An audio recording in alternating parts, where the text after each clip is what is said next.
Hello, everybody. This is Zach Said It Again. I'm your host, Zach Cooley, and I'm honored to be here with my boss, Mr. Mark Sage. We are here to talk about my 20th anniversary as the author of the Strictly Observing column. Thank you, boss, for doing the program with me today. I'm pleased to, Zach. Well, you were just saying that you couldn't believe that it has been 20 years. Neither can I. You said earlier when we had discussed this and discussed the possibility of you doing the podcast that I was the person that you have worked with, or you've worked with me longer than you have anyone else besides Jeff. Is that right? That's right. If you wait a few more months, you're going to pass Jeff. Yeah. So I'm gonna. My relationship with you has lasted longer than my relationship with my wife. So I don't know what that says about us, but. And I've never hit you in the head with a frying pan. Exactly. That is exactly true. So I don't know if she has or not, but I haven't. No, I can't blame any deficiencies, cerebral deficiencies I may have on a frying pan. But I may have dodged some, but I've never been hit with one. So I can't believe it's been 20 years. But yes, 20 years ago, July 19th, 2005 was my very first column. And to date, I have written and not missed a week in 1,058 weeks. So that doesn't mean anything to anybody else, but it sure means a heck of a lot to me that I have had that record and never missed one. So. And every one of them were winners, Zach. Well, thank you. Thank you. That's very kind of you to say. Even the ones about Phil Collins. No, I don't count those. You don't count those. Very good. Very, very good. Okay. I had said I wonder how long we will go in the conversation before you start dogging me about Phil Collins. So I just figured I'd go ahead and knock that one in the head. So that love of Phil Collins has to have come from a frying pan incident. So yeah, that's it. I can blame that on the frying pan. And I must say that even though you are not a fan of Phil Collins, you are a fan of my wife's beautiful voice. And I am. And he's got a beautiful voice. Yeah, and you can't understand why. And believe me, I would rather listen to her than Phil, but you can't understand why that if I have that voice all the time, why I'd want to listen to Phil. But I'd say I just haven't figured out your musical taste. If you're a broke clock that was right twice a day, or if you quit keeping time there with Phil Collins. I don't know. I don't understand what the bad rap is about Phil Collins. You know, he's the third biggest selling solo artist in history. So somebody likes him. For bad taste. Somebody likes him besides me. I don't know. But anyway, 20 years ago, when I came in to that small office on 460 West Main Street, what are your memories of? Do you have any memories of that first personal meeting? Yeah, I remember Deb King had set it up. Yeah. And she had said, can you interview this guy and see if he'd be somebody that you'd be willing to have as a columnist? And I remember you came in, and I'll note that office is now long gone. The office we moved into after that is now long gone. Right. Jeff, as we mentioned, is now long gone. And you and I are the last man standing, Zach. Right. And I remember that I talked with you a little bit, and it's not that you're charming when you get to know you very personally is that you are wickedly funny. And I was like, if this dude writes with that, I will be like, I will love it. And somehow you became charming over the past 20 years, and I don't know how. Maybe it was Emily. I'm not sure. But so you became charming during that 20 years. I was not, and you remain wickedly funny too.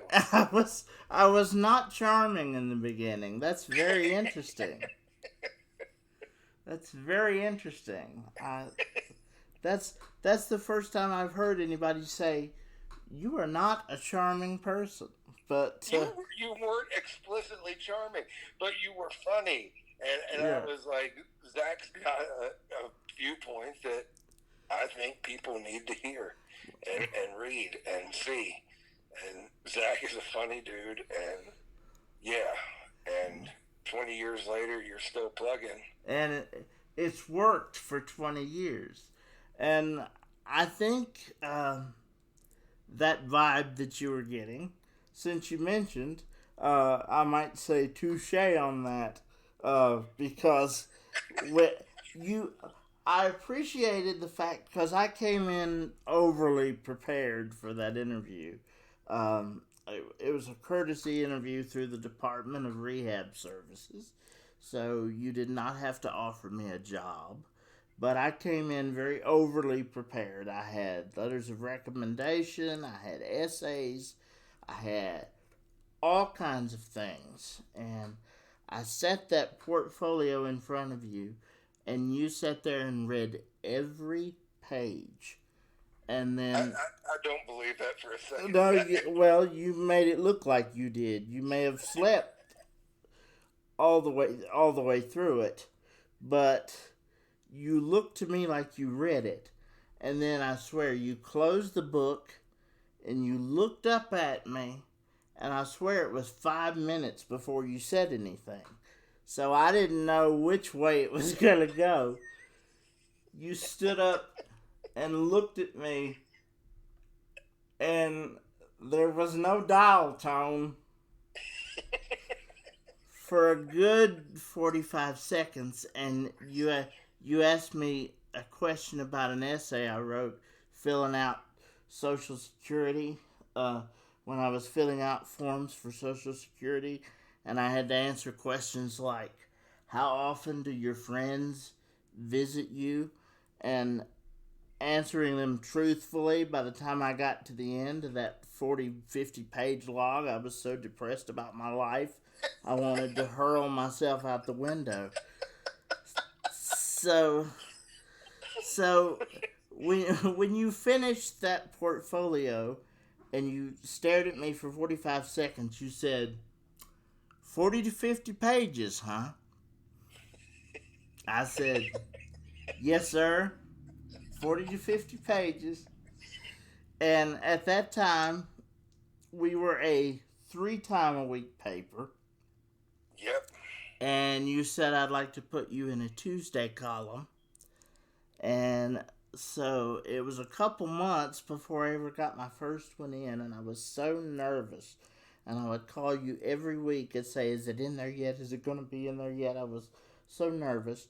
And then I got my first $40 check, because I started as a $10 a week columnist, and then I got promoted to a $12 a week, which is where I still am today after 20 years. So there's no inflation in the newspaper industry. Yeah, I went from but I was so happy when I went from 10 to 12. I mean, you would have thought it would have been $1 million. I thought, oh, I'm doing a good job. I've been promoted. And when you went back to Wednesday and Saturday, I was so scared that I was going to get cut. But you cut Andy Kegley instead, thank God.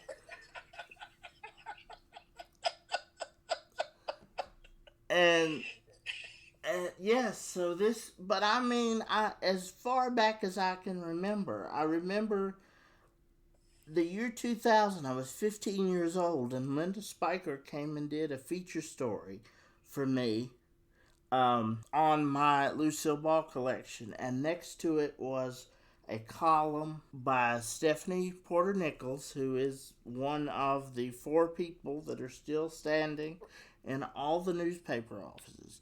Her column was called A Slower Pace, and it was talking about how she says, and the first 2 sentences were, I can't cook, I can't even boil water. And I said, that is what I want to do. If you can talk like that in a newspaper, that's exactly what I want to do. And then the next year, my junior year, Rhonda Simmerman, I had done an essay that I didn't think was particularly good, but Rhonda said to me, if you have anything else that you want to do with your life other than writing, forget it. You must be a writer. So she's to blame. She is most heavily to blame. There are other people and other influences, but I consider her the main one. And of course, when I became a legitimate reporter, I wanted to write like Paul Dellinger. I'm still striving for that, but so those 2 people have been the main influence. So I gotta ask you. Paul still makes it in the paper. Yes, he does. Just not byline. Yes, he does. Yes, he does. But he is, and he's still fantastic. He edits everything that I write, from columns to feature stories to whole books. I can send him a whole novel that I've written, and he'll get back to me in 3 days with this detailed. He's amazing, and so yeah, those people for sure. So, was there a lot of discussion between you and Jeff? Because at that point, Jeff was the managing editor. Was there a lot of discussion in hiring me, or did you just think, no, this uncharming but wickedly funny person is going to be a marvelous columnist, and we got to put him in there? Yeah, that's pretty much how it happened. Yeah. I think Jeff was like, well, what was that about? And I was like, I just hired Zach to write a column. And he said, okay. Yeah. And, I was thinking of it, that you have outlasted Liza, who had been there for a long while. Yep. You outlived Jack. And I thought nobody was going to. I didn't either. I thought he would be around when the trumpet blasted. Yes, that's what I said. I thought he would outlive the rapture, but God bless him. And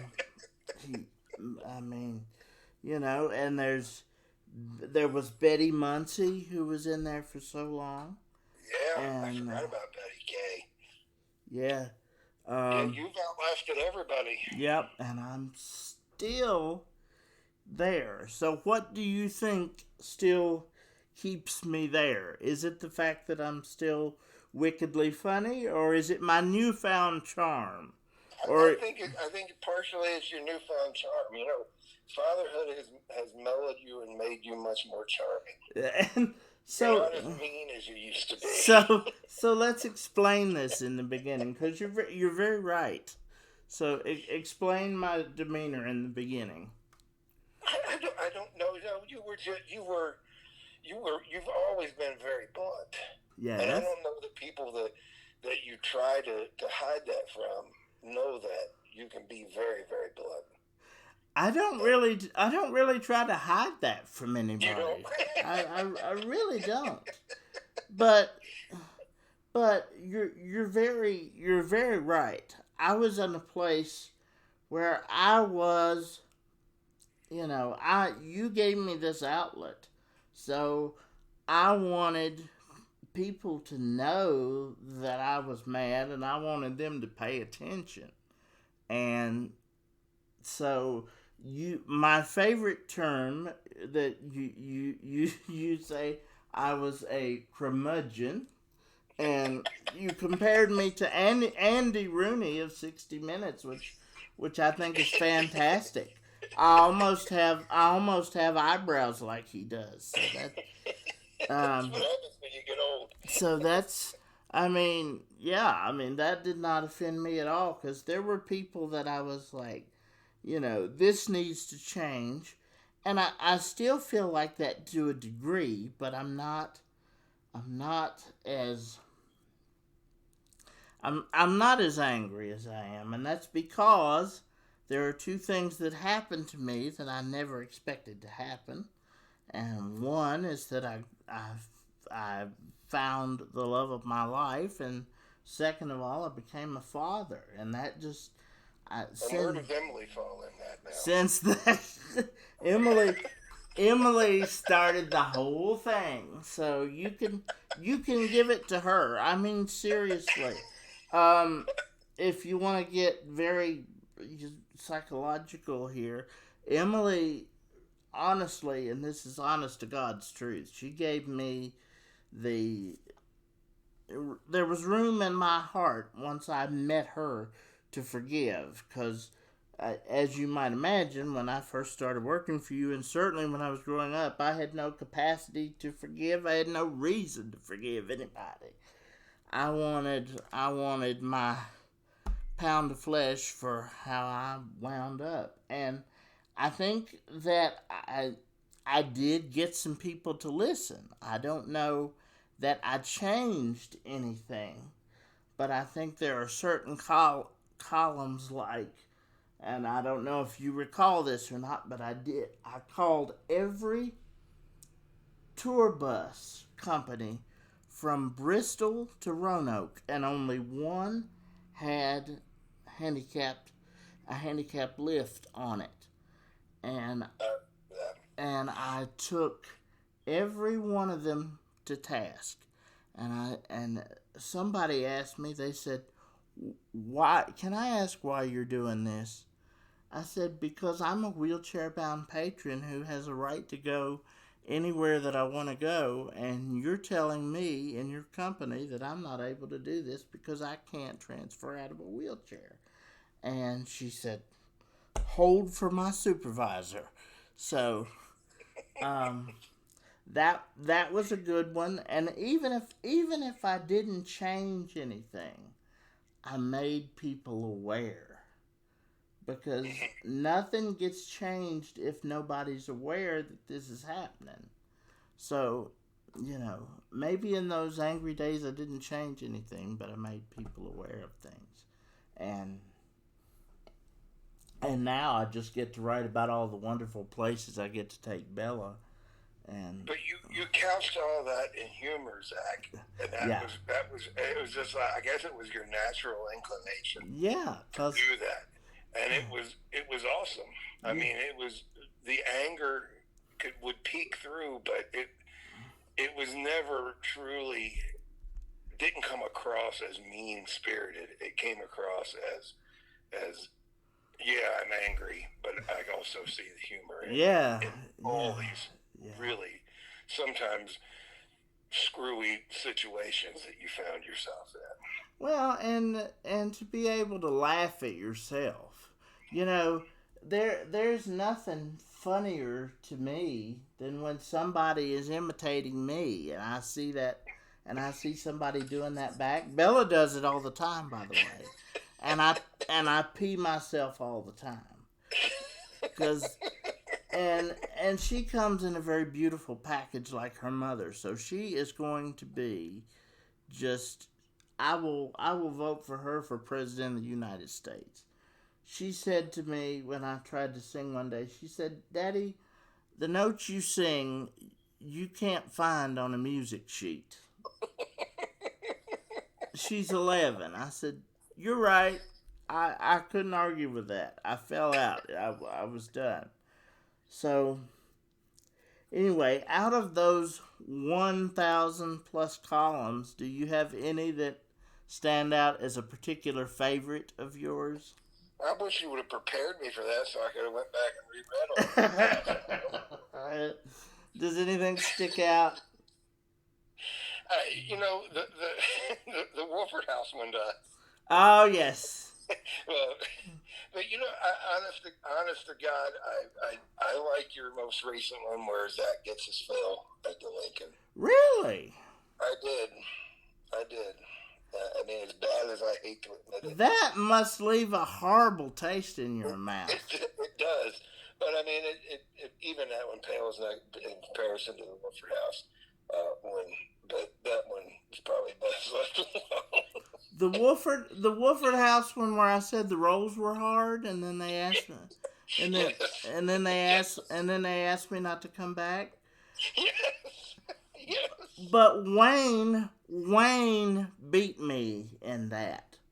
Wayne's went a little too far. Wayne had a better one than all I said was the rolls were hard. It was a great show. It was a great show. Look, I read with rapt attention every one of your plays. I mean, because I'm in that play world with my son, my oldest. So every time you do a review, whether it's at the Barter or anytime there's a playhouse, I read it. Oh, I love it. Find out what Zach's thinking about it.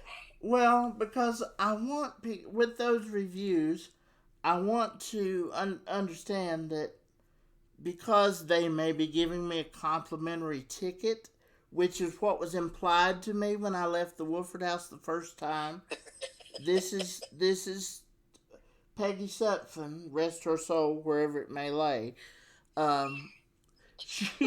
She said that on the condition of complimentary tickets that there should be complimentary reviews, and I said, I haven't been in. Out that the rolls are hard. Yeah, I haven't. The singing's off key. You said that the singing was off key, or what was it? The one that was she was loud or off key or something. I don't remember exactly. It was that. Well, no, that was the WCC. That was the WCC band concert. When the president's wife tried to do an operatic aria to a Christmas carol, and the band didn't have a clue what to do, so they stopped in the middle of a song and started up again in another key. But I got dogged for saying she was off key. Everybody else was off key. Yeah. I mean, those make me laugh because of the predicament she found herself in, and I did nothing to defend you. Yeah, I didn't need it. No, you didn't. I did not need your defense. I have not written one thing, and that's something I can say. There may be things that I have regretted writing personally, but I've not written one thing in 1,058 columns that I can apologize for. That's the Andy Rooney coming out in you. There are certain ones that I look back and cringe and say, thank God I'm not that person anymore.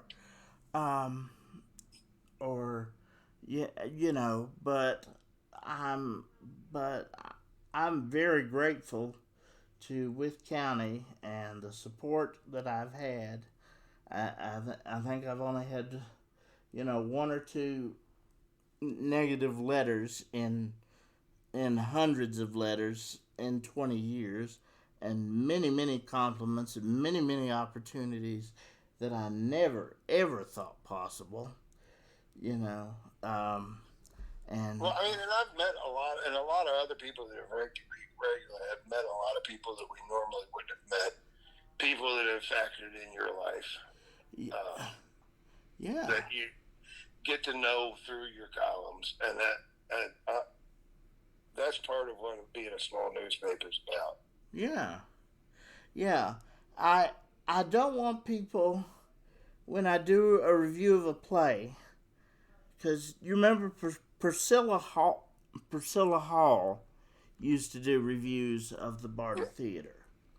And Priscilla Hall, very kind lady, very smart lady, but you knew it was going to be a rave review, no matter what it was.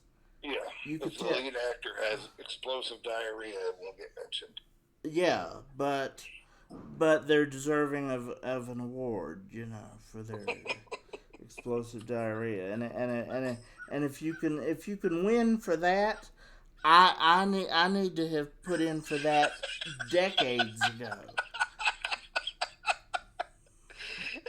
So, I would battle that in with cerebral palsy, the whole incontinence thing. But anyhow, yes, it was my wife who mellowed me out. I will reinstate that. It's also her that is on the cleanup end of all those unfortunate predicaments that you mentioned. So, God bless this lady, and